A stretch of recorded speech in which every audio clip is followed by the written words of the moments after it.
Yes. Gaura Hare, Gaura Gaura, Gaura Hare. Gaura Gaura Gaura Gaura Gaura Hari. Gaura Gaura Gaura Gaura Hari. Jai Sachinandana, Jai Sachinandana, Jai Sachinandana, Gaura Hari. Jaya Prabhupada, Jaya Prabhupada, Prabhupada, Jai Prabhupada, Jaya Srila Prabhupada. Srila Prabhupada ki Jai. So, dear devotees, all of you are able to hear me properly? Yes, Prabhuji. Yeah. So now earlier we have completed introduction to the teachings of Lord Chaitanya. Now we are entering into the first part of these teachings, that is teachings to Srila Rupa Goswami. So Rupa Goswami is a younger brother of Sanatana Goswami, you know, the famous six Goswamis of Vrindavan. So Sanatana Goswami, his younger brother is Rupa Goswami. So he went to Allahabad. Allahabad, earlier it is called Prayaga. And he had Rupa Goswami had an younger brother. His name was Vallabha. So now this Vallabha and Rupa Goswami, they both went to Prayaga. So they heard that Lord Chaitanya Mahaprabhu is staying there. So they wanted to take darshan of the Lord. That time Lord was going towards a temple called Bindu Madhava. Madhava means the name of Lord Krishna. So while the Lord was going, Chaitanya Mahaprabhu was going to the temple, the Lord was chanting Hare Krishna Mahamantra and he was dancing. He was chanting Hare Krishna, Krishna Krishna, Hare Hare, Hare Rama, Rama Rama, Hare Hare. He was doing the kirtan of the Lord's holy name and he was dancing. And thousands of people were following Lord Chaitanya Mahaprabhu. You know what these people were doing along with Chaitanya Mahaprabhu? Some of these persons were crying, some were laughing, you know, some were dancing, some were singing, some are falling on the ground, you know, offering obeisances. So all of them are, however, chanting the holy name of the Lord. So now it is said, you know, what happens is this Allahabad, Prayaga was in the confluence of Ganga and Yamuna. So there was no flood earlier.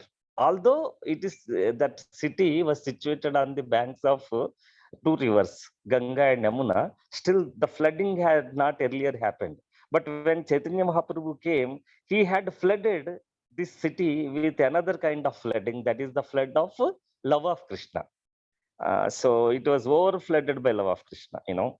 So then these two brothers, Rupa Goswami and Vallabha, they were witnessing Chaitanya Mahaprabhu's pastimes. So Lord was, whenever Lord was dancing, he used to chant Hari Bol, Hari Bol. That means he used to raise his transcendent arms, you know, and he used to shout, you know, Hari Bol, Hari Bol. And people were, you know, astonished by Lord Chaitanya Mahaprabhu's glories, wonderful activities. Then Lord, after, you know, he visited the temple, Bindu Madhava temple, and Lord has accepted prasada, you know. He had accepted prasada in a Deccanist Brahmana. Means Deccanist Brahmana means Southern Brahmana, in the house of Southern Brahmana. So when Lord was there in that Brahmana's home, so that time Rupa Goswami and Vallabha, they went to take darshan of the Lord. They saw the Lord, they took the darshan of the Lord from a distance and they offered obeisance to the Lord. They chanted some prayers to the Lord. And when Lord saw, Chaitanya Mahaprabhu saw Rupa Goswami offering obeisances, you know, he was very pleased, you know. And that time Lord tells Rupa Goswami that, you know, Krishna has bestowed his causeless mercy. You know why causeless mercy he bestowed? How do we understand that Krishna bestowed? Because of that mercy of Krishna, Rupa Goswami was delivered from a materialistic way of life. And he became Krishna conscious. That was the meaning of what Chaitanya Mahaprabhu said. So then Chaitanya Mahaprabhu accepted these two devotees as his own brothers. These two brothers as his own devotees.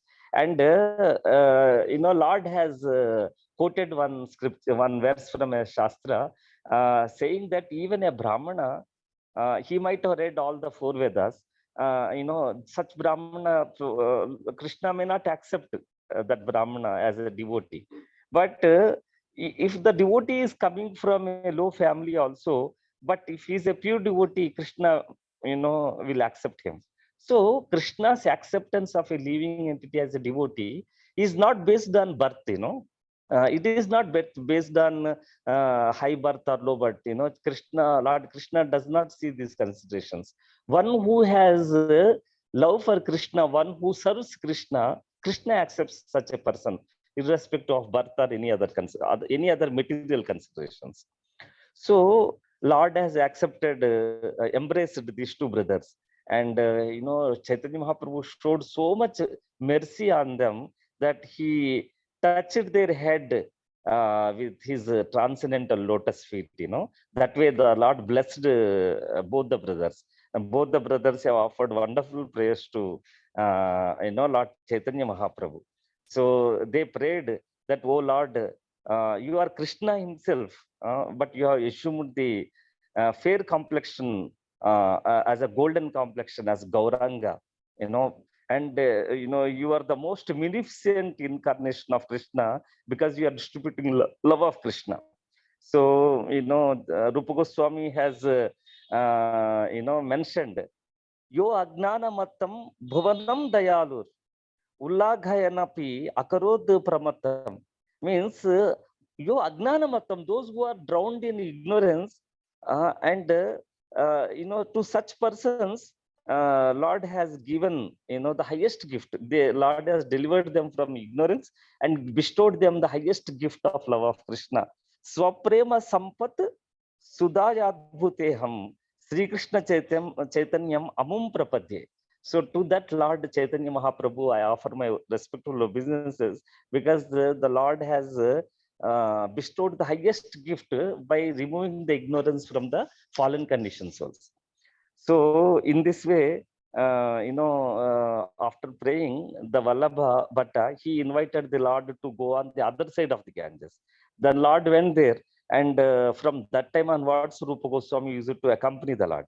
So, that time, because there were so many crowds were there, Lord took Rupa Goswami to a place called Dasashwamedha Ghata. Dasashwamedha Ghata is a place on the bank of Ganges. There, Lord has instructed Rupa Goswami for 10 days about the truth of Krishna and the devotional service to Krishna, and the transcendental relationship with Krishna. On these three topics, Lord has instructed Rupa Goswami for 10 days. And the same teachings Rupa Goswami has mentioned in Bhakti Rasamrita Sindhu. So, see, whole point is that Supreme Lord Krishna is all powerful. By his causeless mercy, he empowers some living entity to receive his mercy. So, generally, common people, they are under the spell of conditioned life. They are in ignorance. They are in Maya. So they are not aware about devotional service, and they are averse to devotional service also, or practicing Krishna consciousness. So, in fact, most of the people don't know about the principles of Krishna consciousness.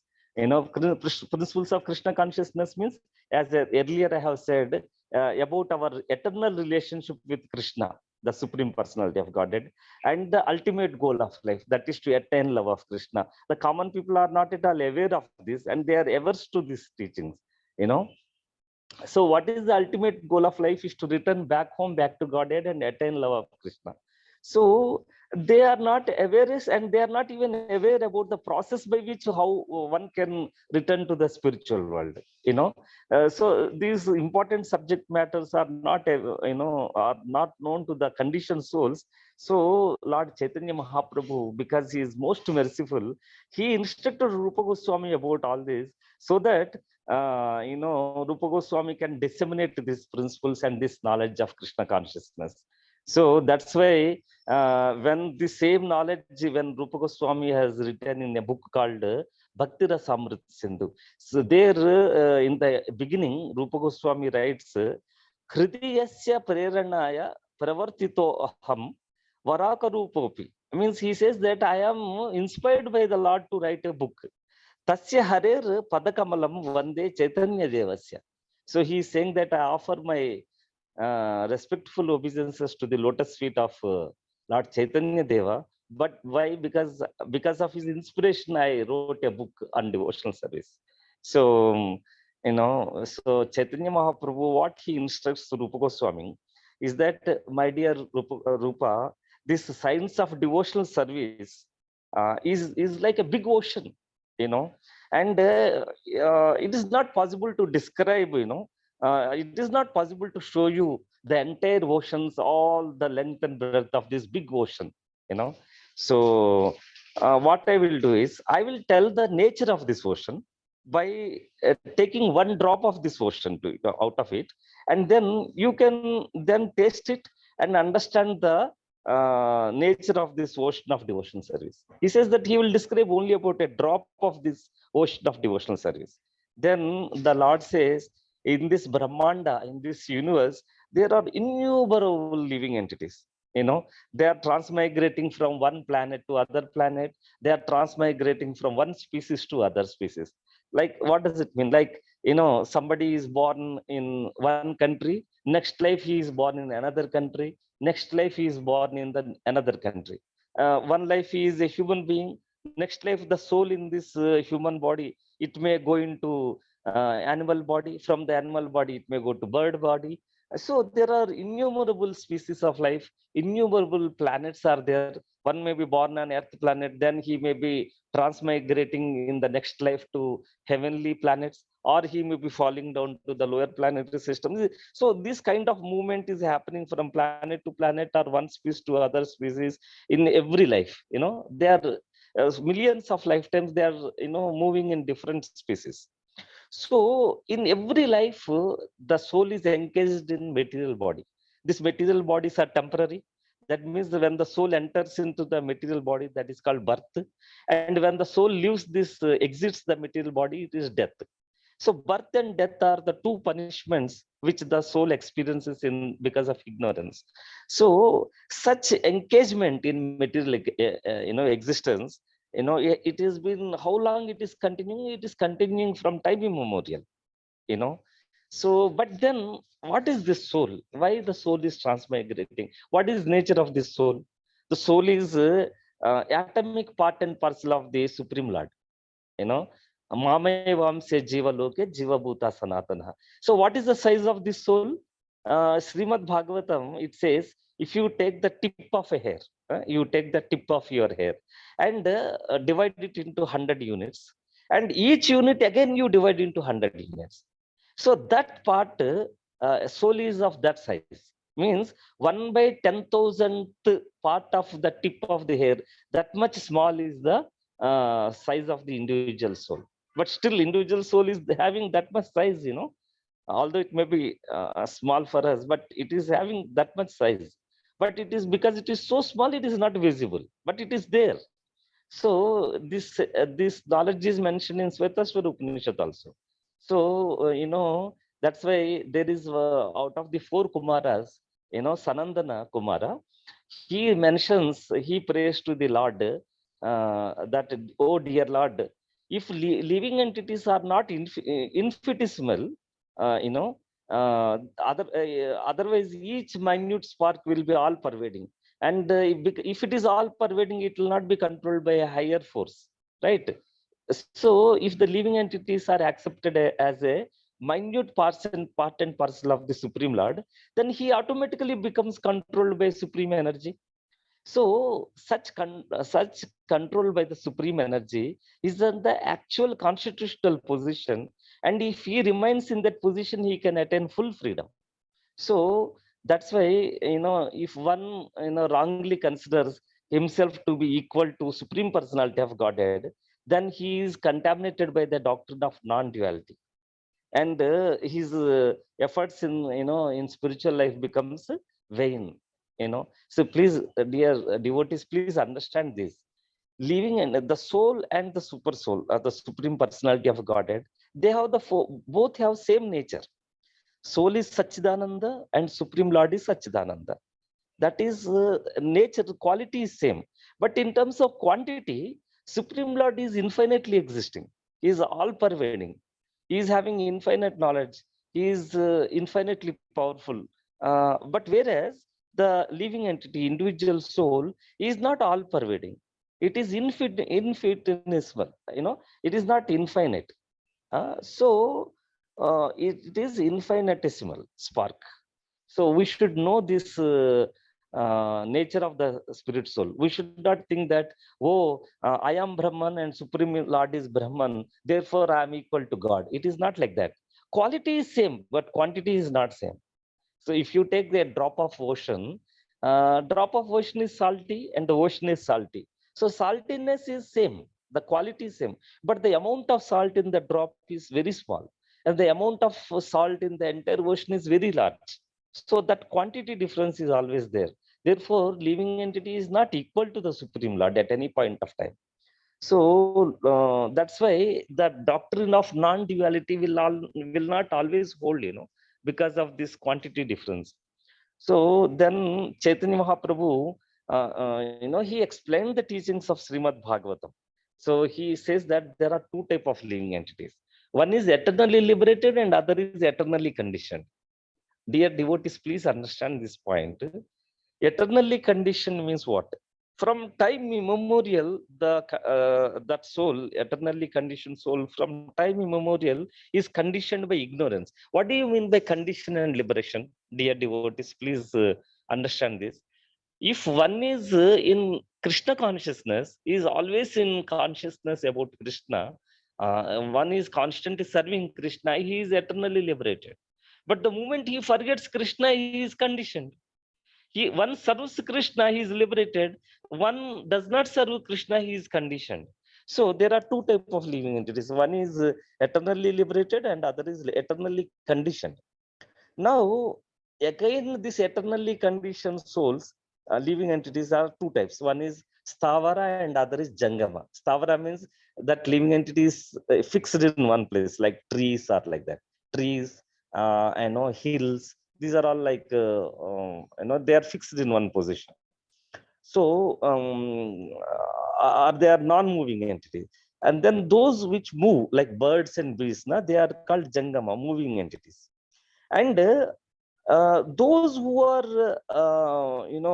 moving, they are again divided into three categories. What are those who fly in the sky, those that live in the water, and those living on the land.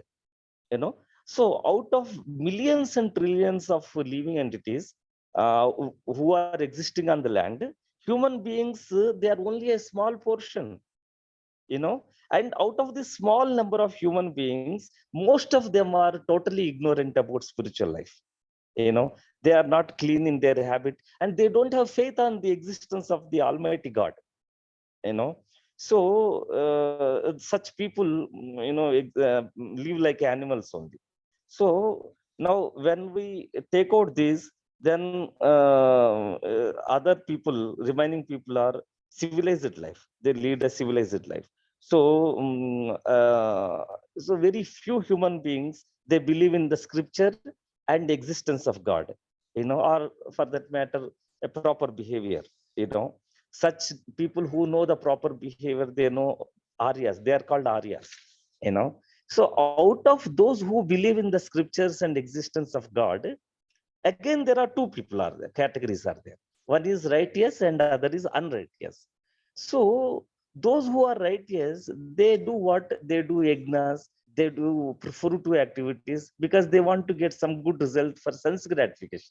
Goal is sense gratification, but how to get the sense gratification? They think that because my goal is sense gratification, oh, let me do some good fruitful activities so that I can get good result. So they are engaged in righteous activities for sense gratification. Out of so many such people, only few people come to know about absolute truth. They are called gnanis. Only out of so many millions of such people engaged in fruitful activities, some of them become gnanis. They understand the truth.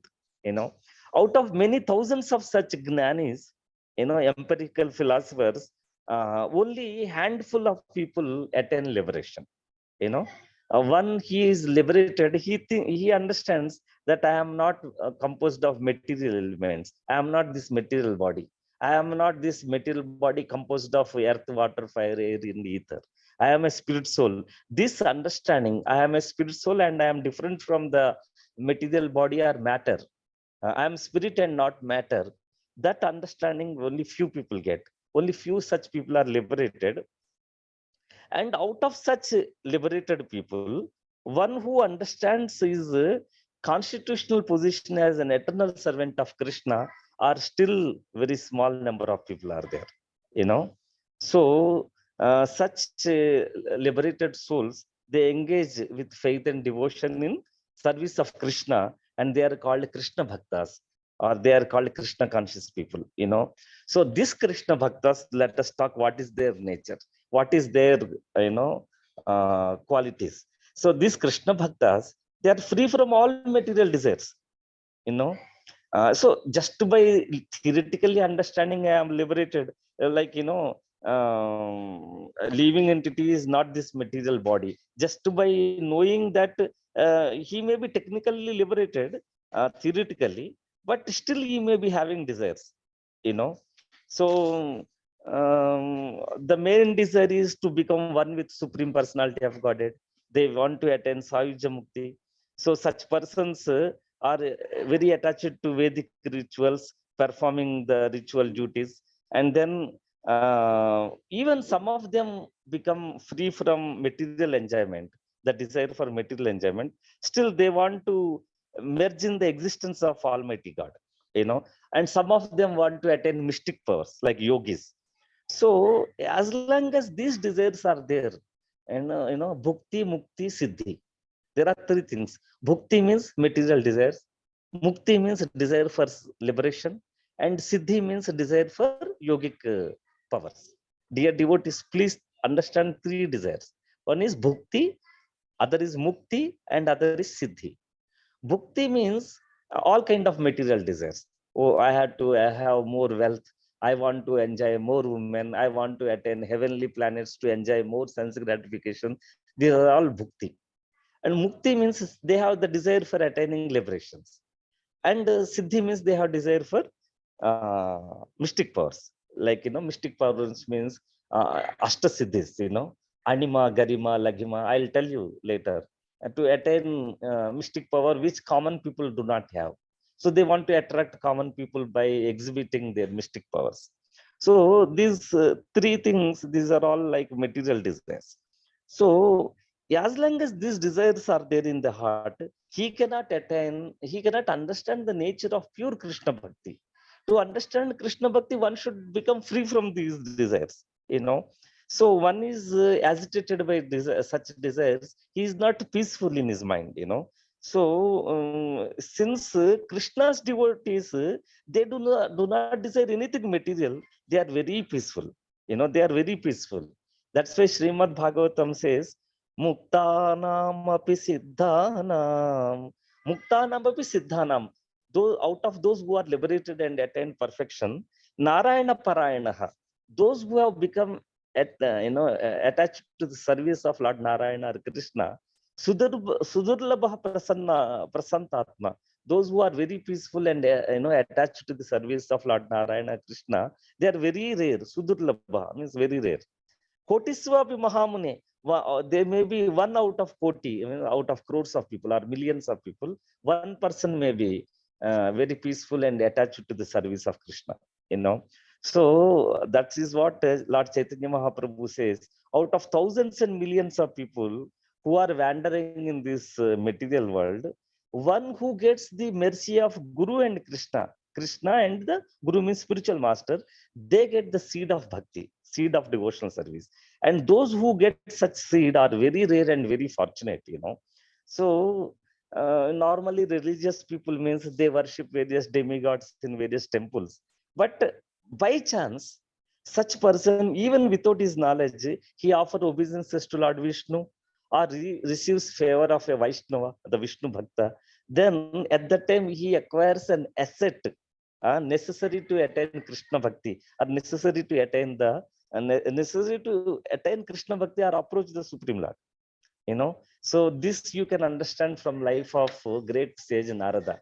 Dear devotees, the life of great sage Narada, the previous life, before he appears as Narada, in his previous life, Narada was son of a maid servant. This is described in Srimad Bhagavatam. So when Narada himself describes his own life in the previous life. So in his previous life, he was a boy, son of a maid servant. That maid servant was serving in an ashram where pure devotees and Vaishnavas they come, they do hearing and chanting. In the 4 months called Chaturmasya, the sadhus they stop traveling at various places and they assemble at one place and they do hearing and chanting, Shravan and Kirtan of Lord Krishna. They do Sankirtana of Krishna, Harinam. They hear Krishna Kathamrita, the pastimes of Krishna, and they worship the Lord's Archa Vigraha. In this way, they perform devotional service. These are all Vaishnavas, great Mahabhagavatas. And that,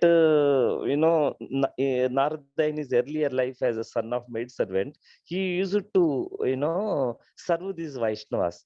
When these Vaishnavas partake Mahaprasadam of Krishna, and after partaking the Mahaprasadam, whatever is left out, that is called Uchista of these Mahavaishnavas. So Narada used to, in his previous life, he used to accept and eat those remnants of the Mahaprasadam. So when Krishna takes the food stuff, after Krishna eats, that is called Mahaprasadam. And when Mahaprasadam is accepted by a pure devotee, and whatever is left out is called a Mahaprasadam. So, this small boy Narada, when he used to accept those Mahaprasadam, he became cleansed of all material desires. And his desire for hearing Krishna Katha increased. So the Mahabhagavata Vaishnavas, they instructed Narada about pure devotional service. And that way, that boy became a very great devotee. And then his mother dies. Then Narada, in his previous life as a boy, he leaves that ashram and wanders at various places. And at last he attains the mercy of Krishna. And then in the next life, he appears as Narada, the very great sage among the great sage amongst sages, one of the greatest sage. So Vaishnavas are generally very compassionate on conditioned souls.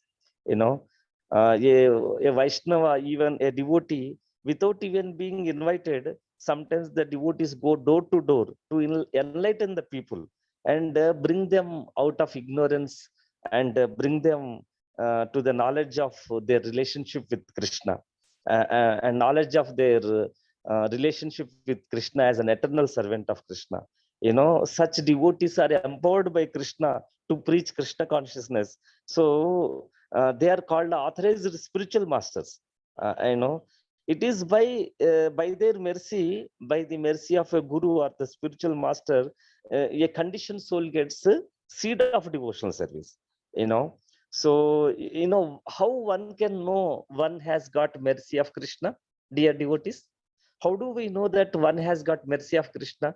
Lord Chaitanya says the symptom of how one got a mercy of Krishna, the Supreme Lord, is that when one comes in touch with a bona fide spiritual master.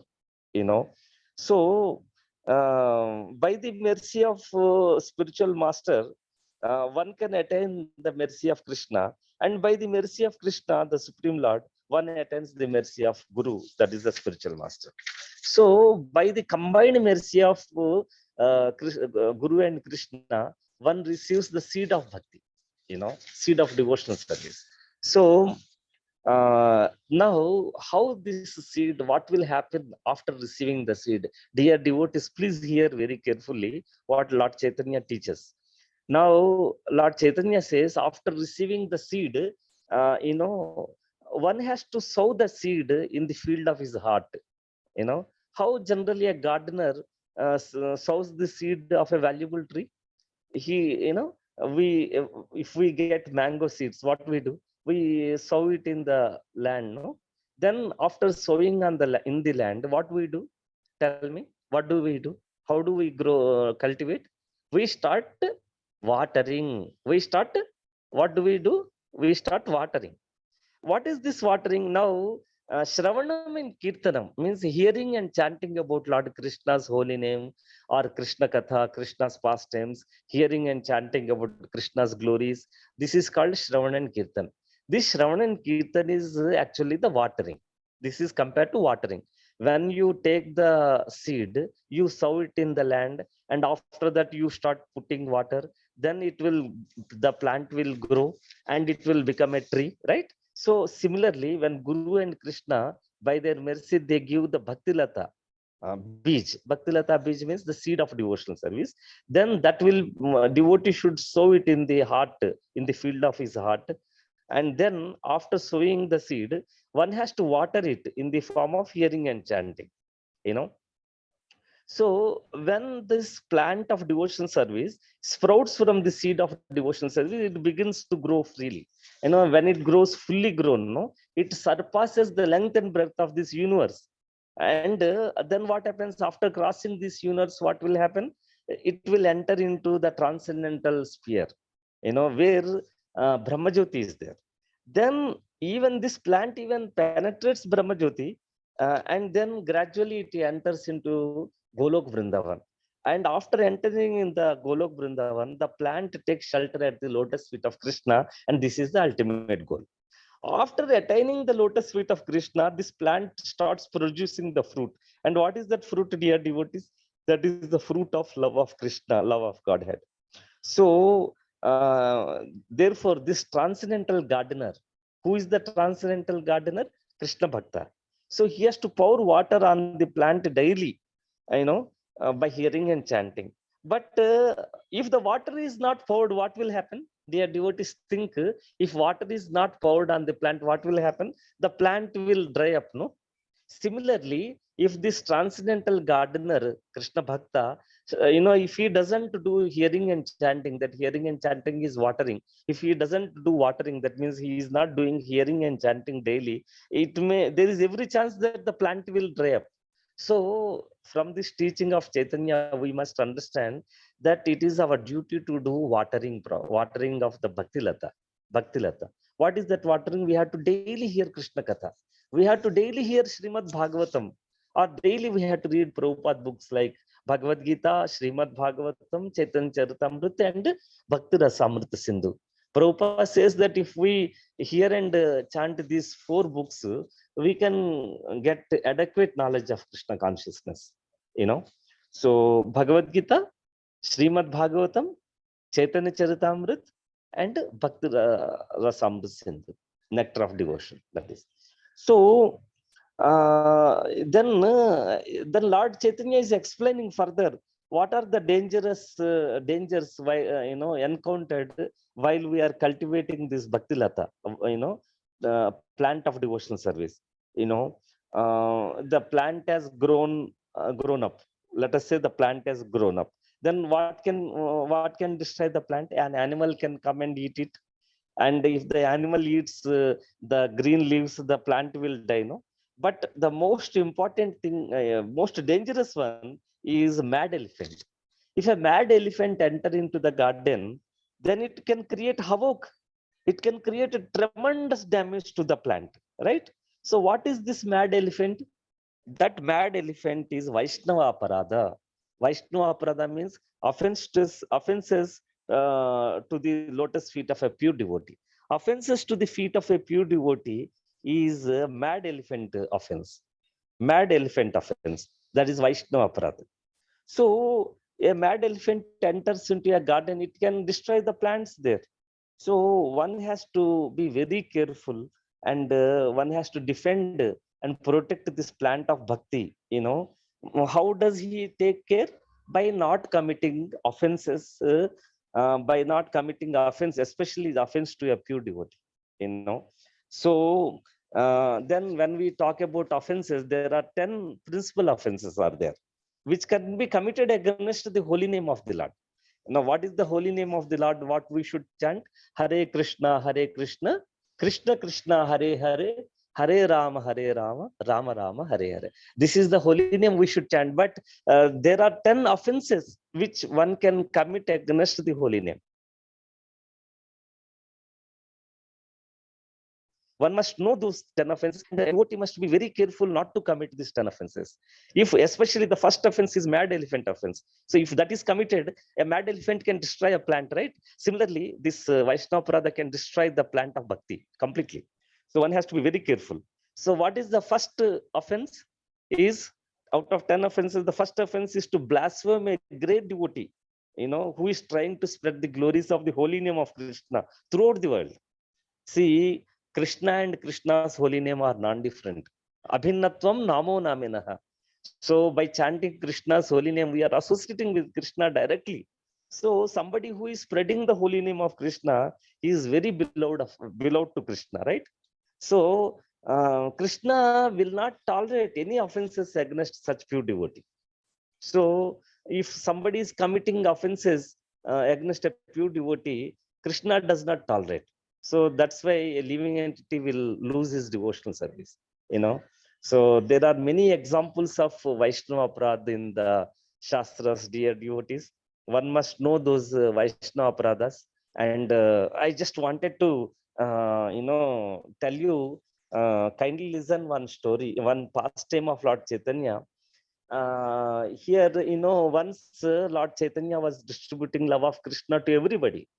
So that time Srivas Thakur asks Lord Chaitanya, dear Lord, you are giving love of Krishna to everybody, but why are you not showing your mercy to your own mother Sachi Devi? So that time Lord Chaitanya says, oh no, I will not give this love of Krishna to her because she has committed offense to a great devotee, Advaita Acharya. So that time Srivas Thakur and other devotees were astonished. They plead to the Lord, oh dear Lord, Sachi Devi is your mother and she's Jagan Mata, and how is it possible that she committed offense to your to Advaita Acharya? So Lord was not willing to give love of Krishna to her. That time the devotees go to Advaita Acharya and tell this issue to Advaita Acharya, and Advaita Acharya starts glorifying Sachi Devi. Oh, she is mother of God.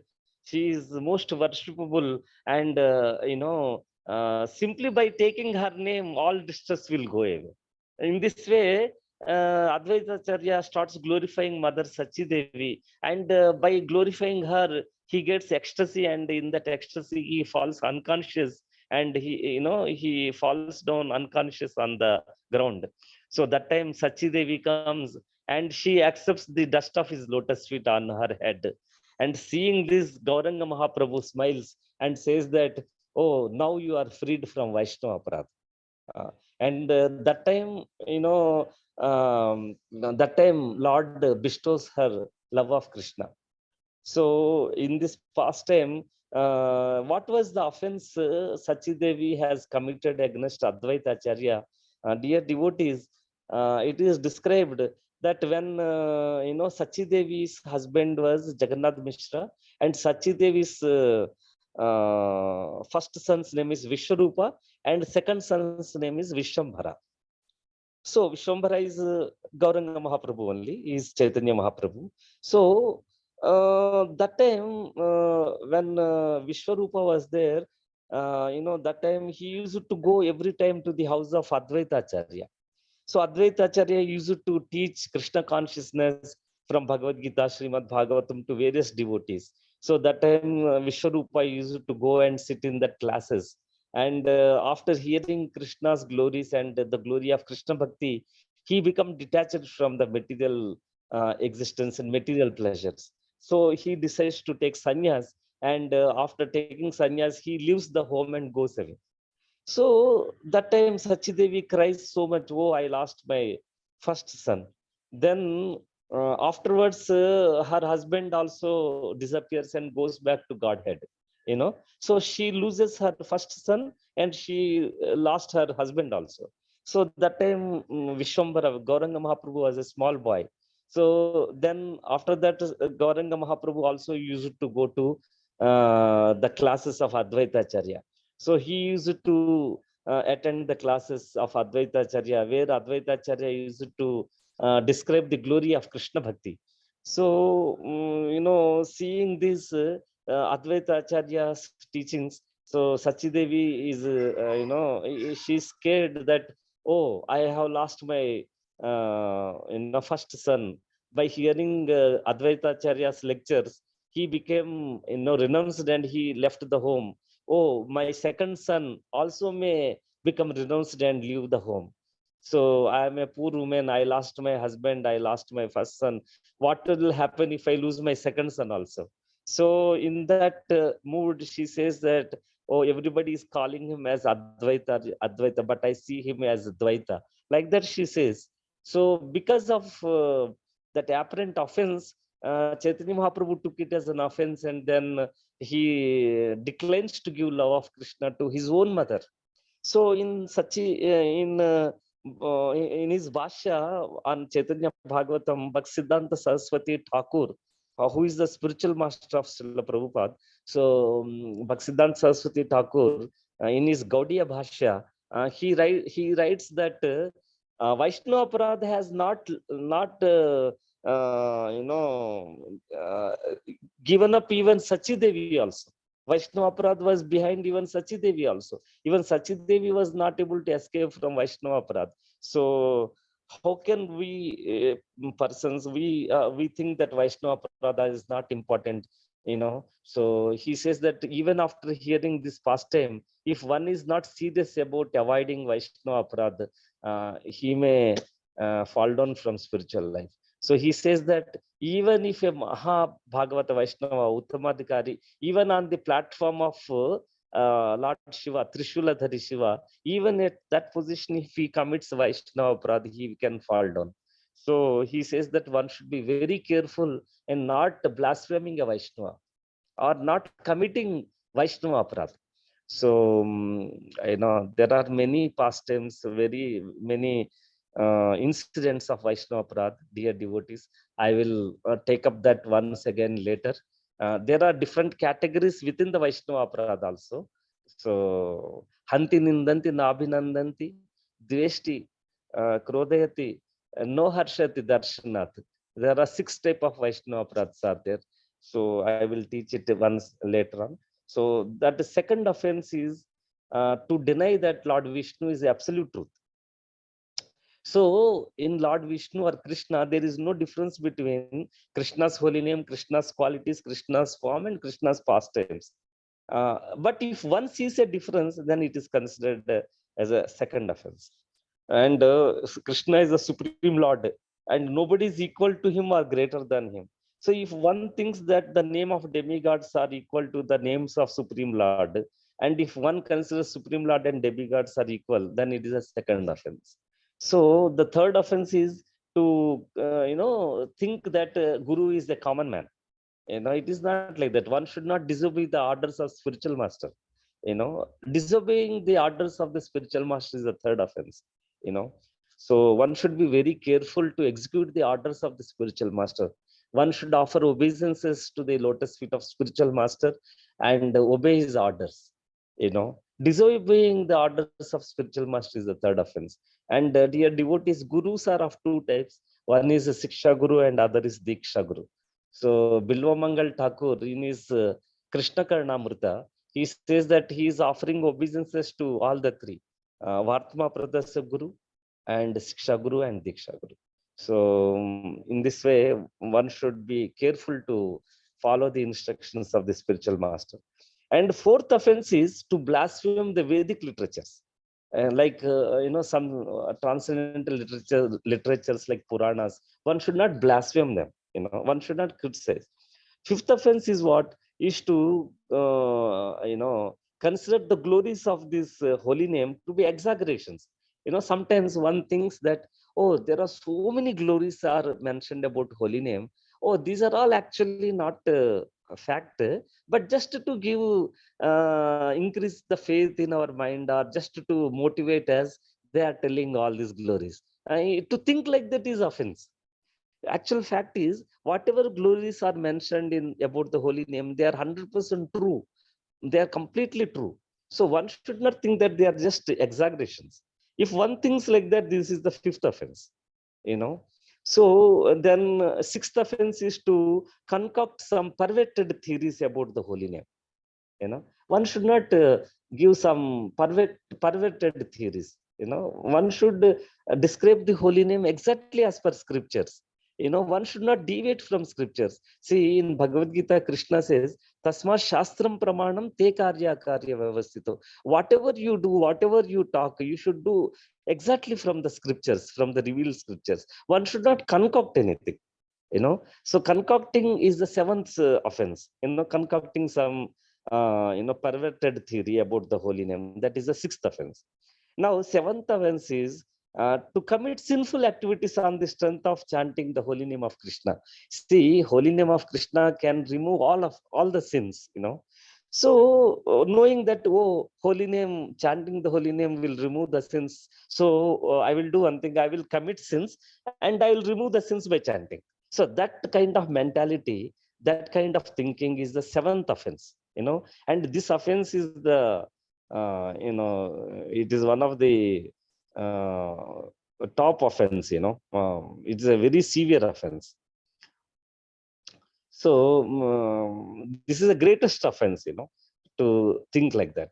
So eighth offense is that, you know, we equate religious rituals, austerities, sacrifices, you know, and renunciation. We equate this to the chanting of holy name of Krishna. No, none of them are equal to chanting the holy name of Krishna. Chanting the holy name of Krishna is as good as associating with Krishna, the supreme almighty God. But pious activities, you know, through pious activities we can they are a means to approach God, but not like associating with God, you know. So even like punya karma we can do for some material gain also, but holy name of Krishna will lead us to the love of Krishna, you know. There is a difference. So we should not consider punya karmas equal to the chanting of the holy name of the Lord. If we consider like that, that is a eighth offense. Then ninth offense is to preach the glories of the holy name to those people who have no faith on the holy name of God.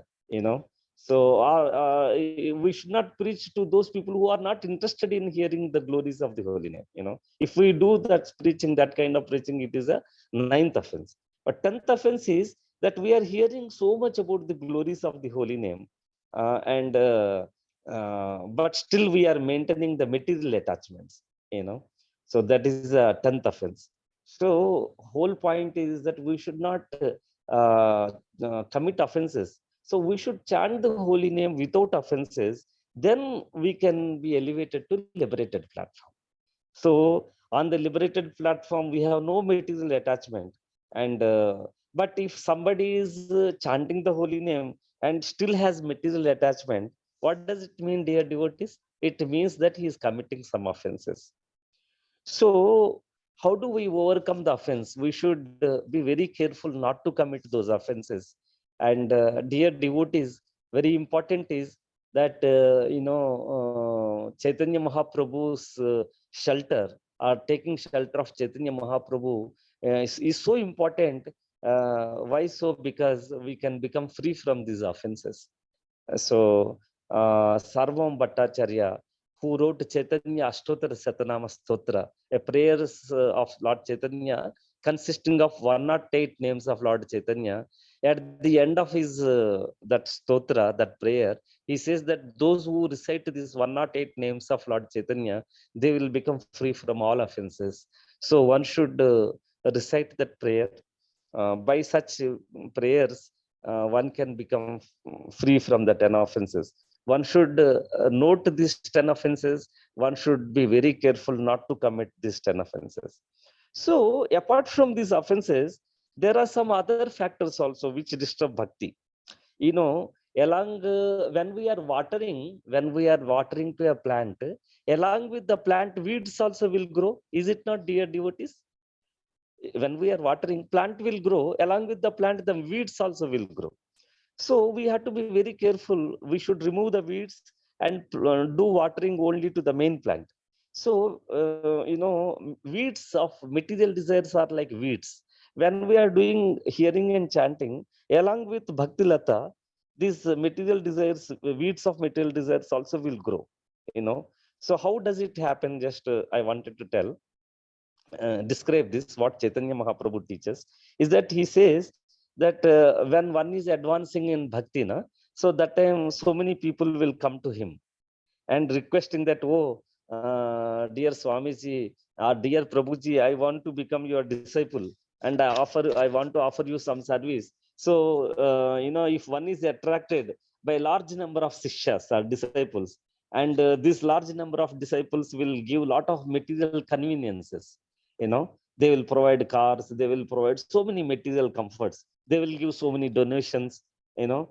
So what will happen if one is attracted by such material comforts, then one may become addicted to enjoying those material comforts, and this will impede his bhakti. Then he will forget his duty as a bona fide master.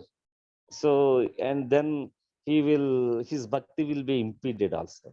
So, one has to be very careful. Then, even desiring liberation is also a disadvantage, one should desire only to serve Krishna. One should not even have desire of liberation. Then one more thing is that sometimes one neglects the restrictions and prohibitions. That is also disadvantageous. So one may think that, oh, I am in bhakti, I am doing that now. I am advanced so much that I don't care for the restrictions or prohibitions. Then that is also disadvantages. How it is so? What are the prohibitions? They are mentioned in the bona fide scriptures. What are those prohibitions? One should not indulge in illicit sex. One should not indulge in intoxication. One should not indulge in meat eating. One should not indulge in gambling. These four sinful activities. What are they? Illicit sex, intoxication, meat eating, or gambling. These four sinful activities, these are four prohibitions. One should not indulge in them. So by doing that, one's bhakti will be impeded. There will be a disturbance in the devotional service if one does not follow these principles.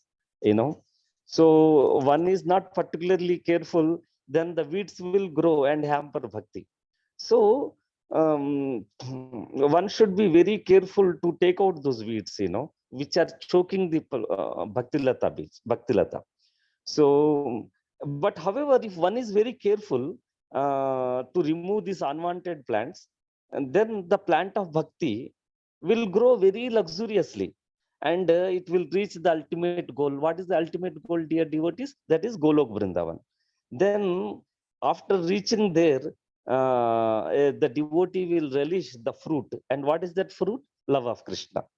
So at the time of relishing this fruit, he forgets all religious rituals and improving economic conditions. Dharma, Artha, Kama, Moksha. Dharma means, religious rituals. Artha means improving the economic condition.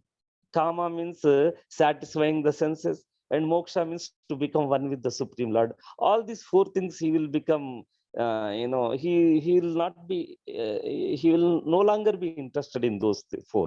When he reaches the topmost platform and starts relishing love of Krishna.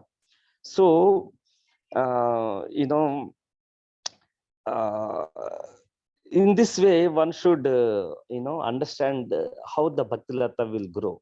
So then, actually, pure Bhakti means he has no desire other than serving Krishna.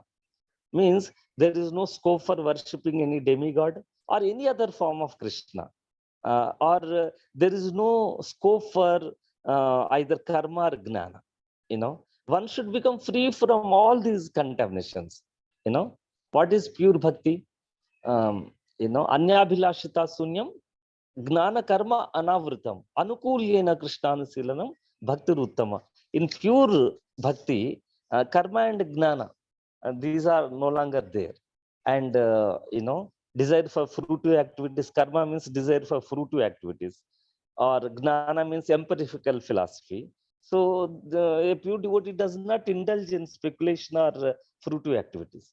So, and he is one pointed focus, that is to serve Krishna, and regarding bodily maintenance, a devotee should accept only those things which are favorable to keep his body and soul together, and only bare necessities for body maintenance should be accepted. One should not increase the demands of the body. Dear devotees, you should please note these teachings of Lord Chaitanya Mahaprabhu. Chaitanya Mahaprabhu says, whatever is the minimum bare necessities for bodily maintenance should be accepted, and one should not increase the demands of the body. you know so that is also very important. Why so? By minimizing bodily necessities, what is the benefit? He can focus his time in cultivation of Krishna consciousness. So his entire time he can focus in Krishna consciousness by chanting the holy name of the Lord. So what happens in such pure bhakti? He will engage all senses in the service of the Lord. See, in the present situation, our body is designated. We are saying we are this country, we are there saying that country. So our body is designated. We think that our body is belonging to this society or that society or this country or that country or this family or that family. So similarly, our senses are belonging to the body. So the senses also are subject to some designations. So in this way, the senses are engaged in the service of family or society or nation and so on so on. So if they are engaged in that way, no, so they cannot cultivate pure Krishna consciousness. So what should be done? The senses should be purified, and that purification is possible if one purely thinks that he belongs to Krishna only, and his life belongs to only Lord Krishna. A devotee, how he should see his identity, he should identify himself as an eternal servant of Krishna. So if he identifies himself in that way, then he can engage his senses in a pure way in the service of Krishna, and that engagement is called pure bhakti or pure devotional service. So in such pure devotee accepts only pure loving service to Krishna and rejects all kind of liberation. In Bhagavatam, Kapiladev, Lord Kapila, explains that when a pure devotee hears about the glories of Krishna, so who is situated in the heart, as soon as he hears the glories of Krishna, his heart, his mind immediately starts flowing towards the Lord. How so? Just like Ganga is flowing towards the sea, like that it will immediately flow towards the Lord. Such is the spontaneous attraction to the Lord. So that spontaneous attraction is most important in bhakti. So in this way, how this bhakti is, that in pure devotional service there is no material motive, there is no exterior motive, ahetiki. He is not doing bhakti for some hetu. If the bhakta is doing for some motive, oh, I should do bhakti for getting more wealth, oh, I should do bhakti for Krishna to get name and fame. So if a pure devotee does not have these kind of motives, he renders bhakti without any motive, ahetiki. Apratihata means his bhakti is not impeded by any material impediments.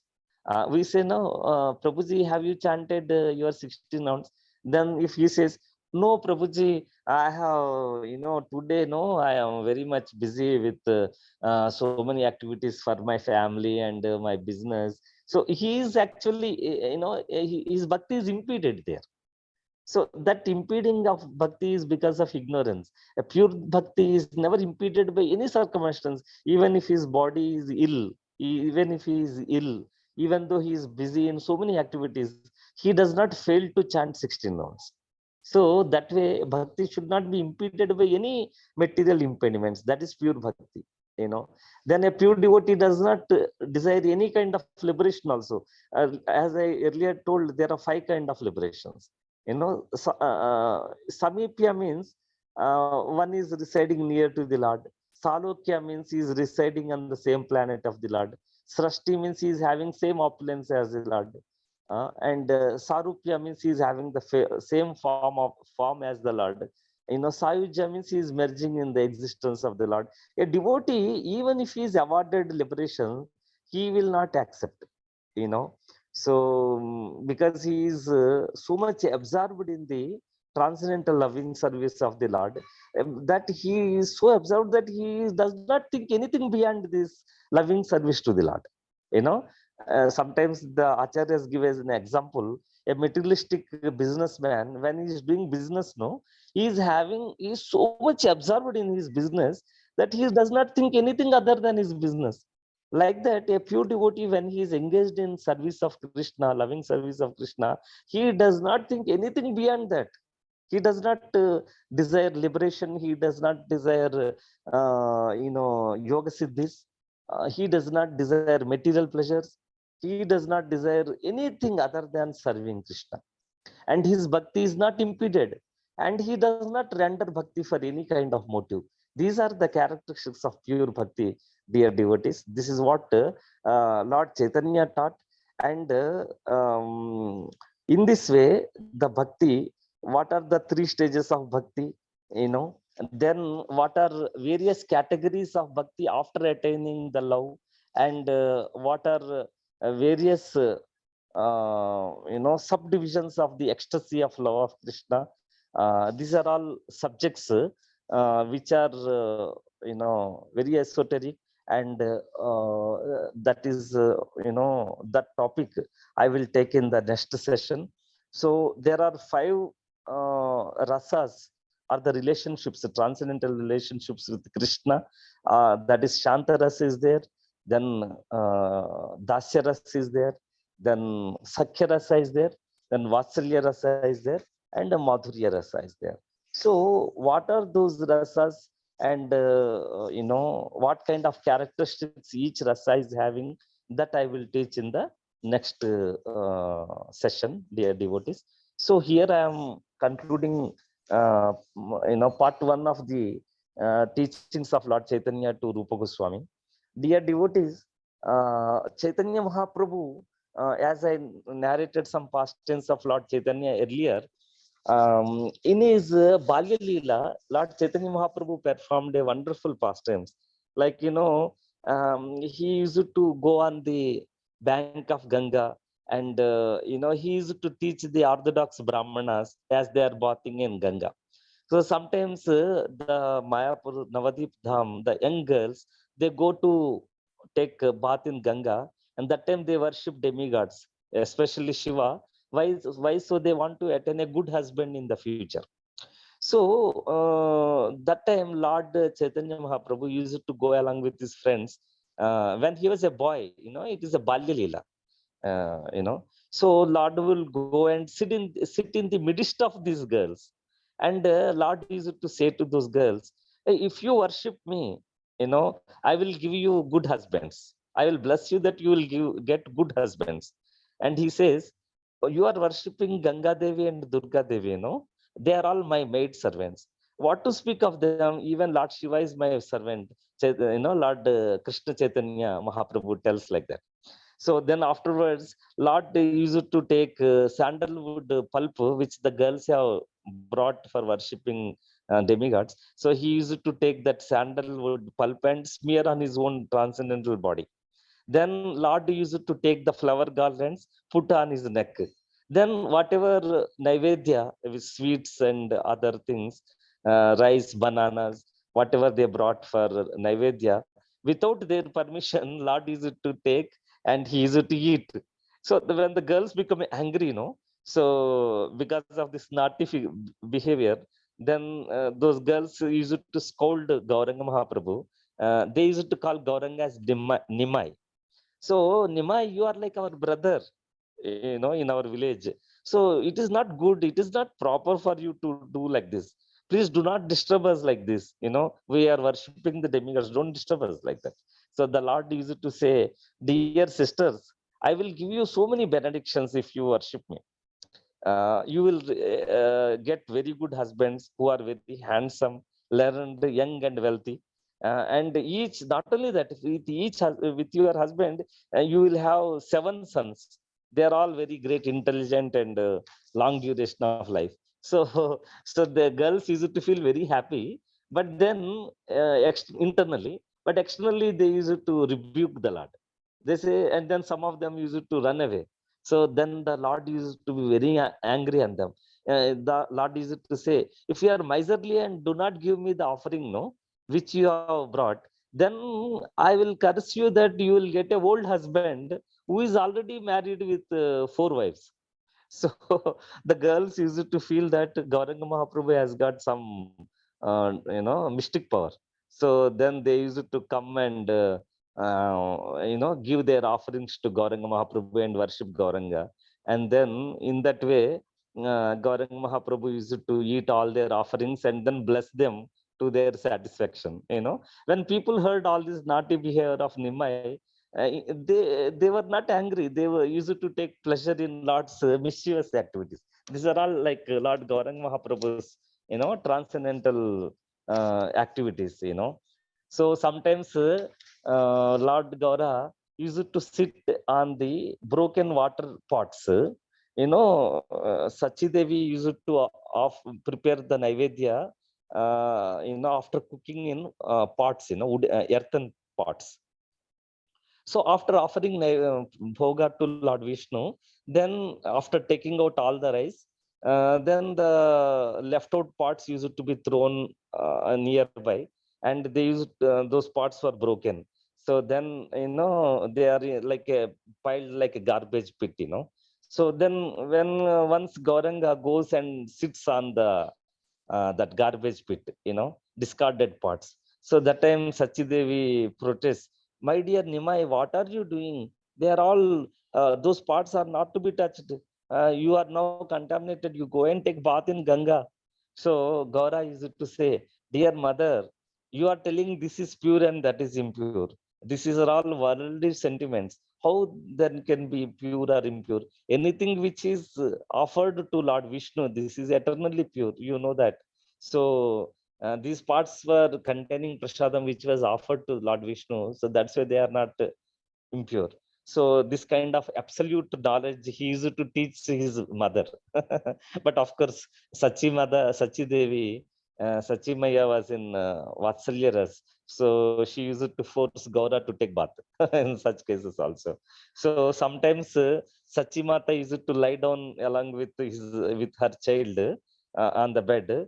That time she used to observe from the heaven, Swargalok, a lot of demigods used to come. you know so that time when Jagannath Mishra comes, he used to get surprised. you know when Gaura runs, Gauranga. So that time there were no ankle bells on his feet, but even then when Gaura is running, there will be tinkling of ankle bells. How it comes, nobody knows. you know so that time Mother Sachi Devi says that I am seeing wonderful people coming from the celestial kingdoms, and they are crowded. All these demigods are crowded in the courtyard. They are making noise and they are offering prayers to somebody. You know, so but they are offering prayers to Lord Gauranga actually. So in her motherly affection, she used to not to realize that, but then they were offering prayers to Gauranga Mahaprabhu. So sometimes Jagannath Mishra used to rebuke, boy Gauranga. So then he used to say that you are not studying properly. So he used to rebuke for all his mischievous activities. So that time after rebuking, once Jagannath Mishra was sleeping, in his dream one Brahmana comes, and then he says, my dear Mishraji, you don't know anything about your child. You are considering him as your son, but you don't know about him, how glorious he is. You are rebuking and chastising him. So Jagannath Mishra replies that the boy may be a demigod, he may be mystic yogi, he may be a great saintly person, but doesn't matter. I am his father. I have to teach him about religion and morality. If I don't teach him, then how he will know? Then then the Brahmana says in the dream that your son is a transcendental mystic with self-effulgent knowledge. So why you have to give him education? He is already having self-effulgent knowledge. So Jagannath Mishra used to counter, even if my son is not an ordinary person, but he is Lord Narayana himself, even then as a father it is my duty to instruct him. So in that way, Brahmana and Jagannath Mishra used to describe about religious principles in the dream. Then because Jagannath Mishra was absorbed in the unalloyed parental love, as I was telling Vatsalya Ras. So he did not want to understand anything except being the father of his boy Jagannath Mishra. But when Jagannath Mishra used evoke, then he was amazed at the dream actually. Then he told about this dream to his friends and relatives. They were also highly astonished. They considered Nimai as not an ordinary person. So in this way, Lord Gaurang Mahaprabhu used to perform wonderful transcendental pastimes. Next time I will, describe about Pauganda Leela. So here today, this session I am, stopping here, dear devotees. Anybody has got any doubts, kindly ask me. Hari Hari Bol. Hare Krishna, Prabhuji. Thank you so much for the nice class. But what is the remedy for the